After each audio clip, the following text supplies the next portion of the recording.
protéger nos communes et réinventer notre rapport à la nature. Lui donner de l'espace, restaurer ses écosystèmes et protéger la vie.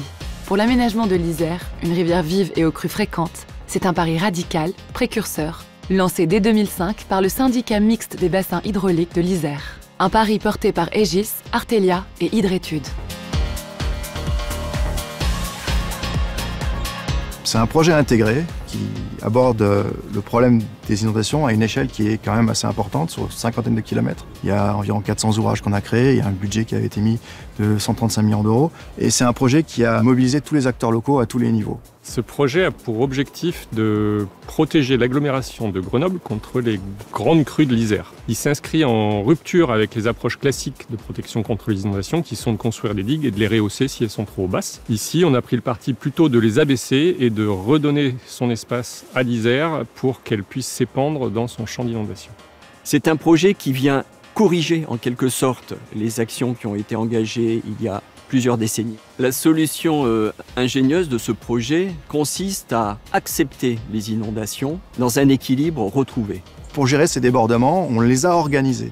Donc on a défini 3 niveaux de débordement. Des débordements fréquents sur les bords même de l'Isère qui sont très favorables à l'environnement. Un niveau de protection intermédiaire pour toutes les zones agricoles. Et enfin un dernier niveau de protection, la protection maximale pour les zones habitées. Concevoir un tel ouvrage, c'était relever un défi titanesque. Près de 20 années de concertation, d'études et de travaux.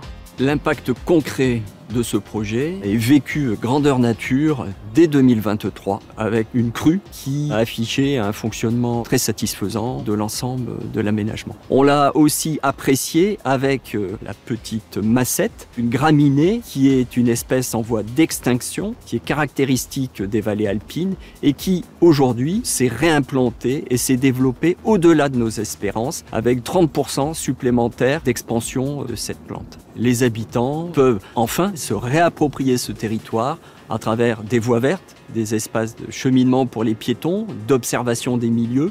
L'adaptation de la rivière à son nouvel environnement et les bénéfices écologiques des travaux ont été vraiment rapides à se mettre en place. Une partie des travaux de renaturation ont été permis parce qu'on a su exploiter 1 million de mètres cubes de matériaux qu'il a fallu gérer. Et une partie de ces matériaux ont été réutilisés pour les gravières, donc pour les renaturations. Ce que j'espère, c'est qu'ils servent d'exemple et qu'ils montrent que c'est possible de faire des projets de cette ambition-là. Quand on prend en compte l'environnement, quand on prend en compte les habitants. C'est un projet qui est pleinement intégré et qui a nécessité une vraie ingénierie pour atteindre ce beau résultat. 400 ouvrages, 300 hectares de forêt alluviale reconnectés à la rivière, 35 millions de mètres cubes d'eau maîtrisée. Isère Amont protège ses communes et dans le même geste, redonne à la rivière sa liberté, sa vie. Une ingénierie au service du vivant et des habitants. Non plus ériger seulement des ouvrages, mais concevoir des solutions intégrées où technique, écologie et société se construisent ensemble.